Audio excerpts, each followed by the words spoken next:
Assalamualaikum warahmatullahi wabarakatuh. Perkenalkan, nama saya Sartika dari kelas X2C. Di sini saya akan menjelaskan materi mengenai konsep pasar monopoli. Pasar monopoli adalah suatu bentuk pasar di mana hanya terdapat satu perusahaan saja, dan perusahaan ini menghasilkan barang yang tidak mempunyai barang pengganti yang sangat dekat, atau bisa disebut suatu pelaku usaha atau penjual yang menjadi pusat kekuatan ekonomi yang mengakibatkan dikuasainya produksi atau pasar atas barang dan jasa tertentu, sehingga menimbulkan persaingan usaha tidak sehat dan dapat merugikan kepentingan umum. Monopoli dapat bermanfaat bagi masyarakat luas apabila pemerintah sebagai subjek atau pengatur dan pengawas perekonomian bijak dalam kebijakan dan langkahnya. Reguler monopolis yang menyangkut hajat hidup orang banyak harus dilakukan, dan sistem monopoli yang melibatkan komunikasi dua arah antara produsen, konsumen, dan pemerintah mungkin bisa menjadi alternatif penyelesaian masalah. Transparansi juga harus diterapkan agar tidak terjadi salah persepsi antara pihak. Untuk meminimalisir dampak negatif monopoli yang dapat merugikan masyarakat luas, maka pemerintah Republik Indonesia telah mengeluarkan Undang-Undang Republik Indonesia Nomor 5 Tahun 1999 tentang larangan praktik monopoli dan persaingan. Pada dasarnya, pasar monopoli dibagi menjadi beberapa golongan, yaitu berdasarkan wujudnya. Menurut wujudnya, pasar dibedakan menjadi pasar konkret dan pasar abstrak. Pasar konkret atau pasar nyata merupakan pasar yang menunjukkan suatu tempat terjadinya hubungan secara tatap muka antara pembeli dan penjual, dan barang yang diperjualbelikan jelas wujudnya dan berada di tempat tersebut. Pasar abstrak atau tidak nyata merupakan pasar yang menunjukkan hubungan antara penjual dan pembeli, baik secara langsung maupun tidak langsung. Namun demikian, pembeli dan penjual dapat bertemu muka dengan barang ditransaksikan juga kadang tidak dilihat oleh pembeli dan tidak secara langsung dapat diperoleh. Misalnya jual beli saham atau surat berharga di pasar modal di Bursa Efek Indonesia. Berdasarkan waktu terjadinya. Menurut waktu terjadinya, pasar dibedakan menjadi pasar harian, pasar mingguan, pasar bulanan, pasar tahunan, dan pasar temporer. Pasar harian merupakan pasar yang melakukan aktivitas setiap hari. Pasar mingguan merupakan pasar yang melakukan aktivitas setiap 1 minggu sekali. Pasar bulanan merupakan pasar yang melakukan aktivitas setiap 1 bulan 1 kali. Pasar tahunan merupakan pasar yang melakukan aktivitas setiap setahun sekali. Pasar temporer merupakan pasar yang dapat terjadi sewaktu-waktu dalam waktu yang tidak ditentukan atau tidak rutin. Pasar ini biasanya terjadi pada peristiwa tertentu. Berdasarkan legalitasnya. Menurut legalitasnya, pasar dibedakan menjadi pasar resmi dan pasar gelap. Pasar resmi merupakan pasar yang memperjualbelikan barang dan jasa yang ilegal, baik dari cara membeli atau menjualnya dan penentuan harganya. Pasar gelap merupakan pasar yang memperjualbelikan barang dan jasa yang diperoleh dan dijual dengan cara tidak resmi dan harga yang ditentukan sepihak oleh penjual di pasar gelap. Berdasarkan luas jangkauannya. Berdasarkan luas jangkauannya, pasar dibedakan menjadi pasar lokal, pasar nasional, pasar internasional, dan pasar internasional. Pasar lokal merupakan pasar yang mempertemukan penjual dan pembeli dari berbagai daerah atau wilayah tertentu saja. Pasar monopoli merupakan pasar yang mempertemukan penjual dan pembeli dari berbagai daerah atau wilayah dalam satu negara.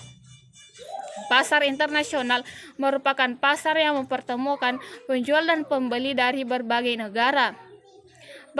Berdasarkan hubungannya dengan proses produksi.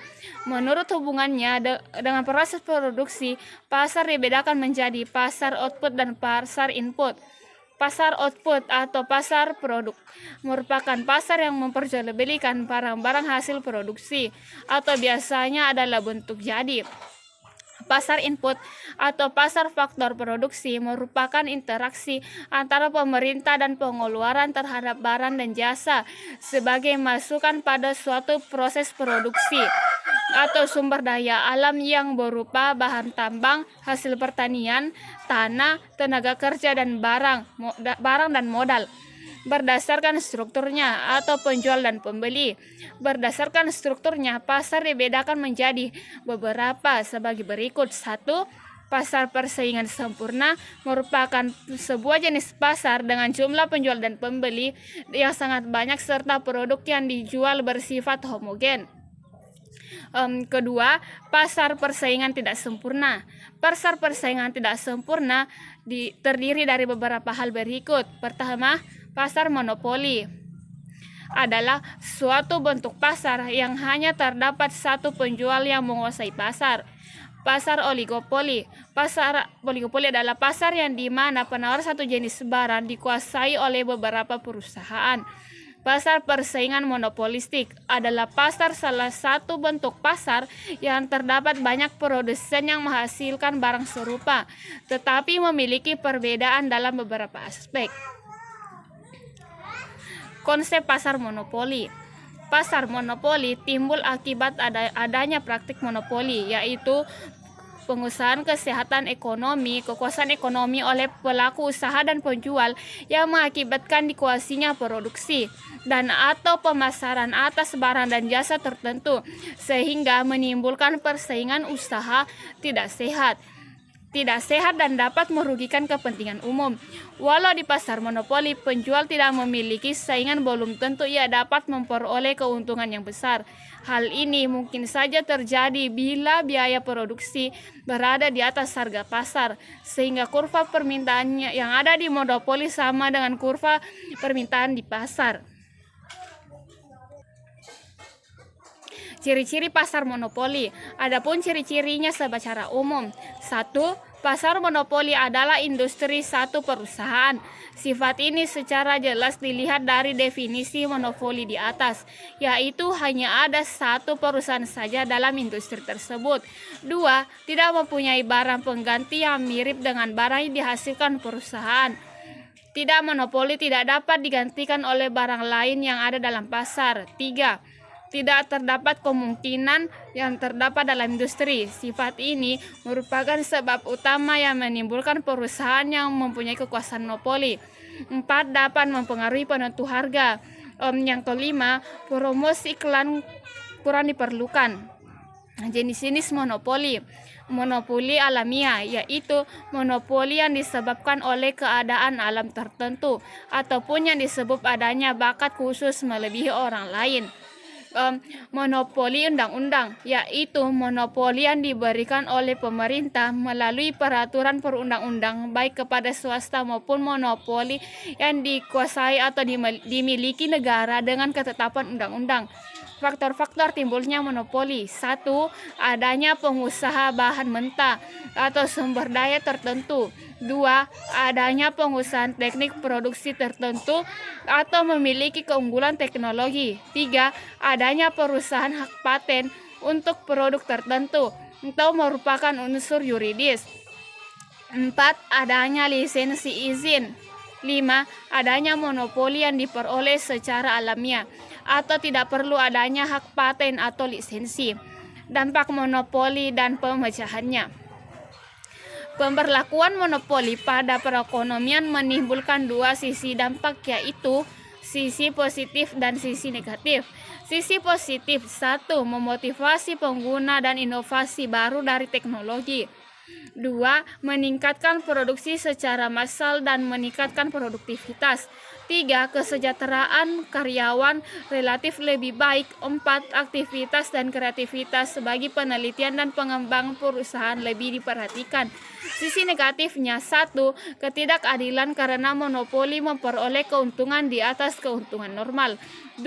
Memproduksi output pada tingkat lebih rendah dari output kompetitif yang sesuai dengan permintaan konsumen. 3. Tiga, menggunakan harga lebih tinggi daripada harga kompetitif. Empat, terjadi eksploitasi monopoli terhadap pemilik faktor produksi atau konsumen. Pemecahan masalah salah satu langkah yang dapat dilakukan pemerintah untuk mengatasi monopoli adalah dengan cara mengeluarkan kebijakan perekonomian mengenai satu, membatasi ruang gerak monopoli dengan cara campur tangan pemerintah, melakukan regulasi terhadap monopoli bila kemunculannya tidak dapat dihindari lagi.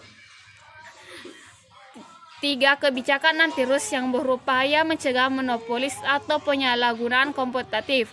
Empat, pengenaan pajak. Mungkin itu saja yang bisa saya sampaikan. Sekian dan terima kasih.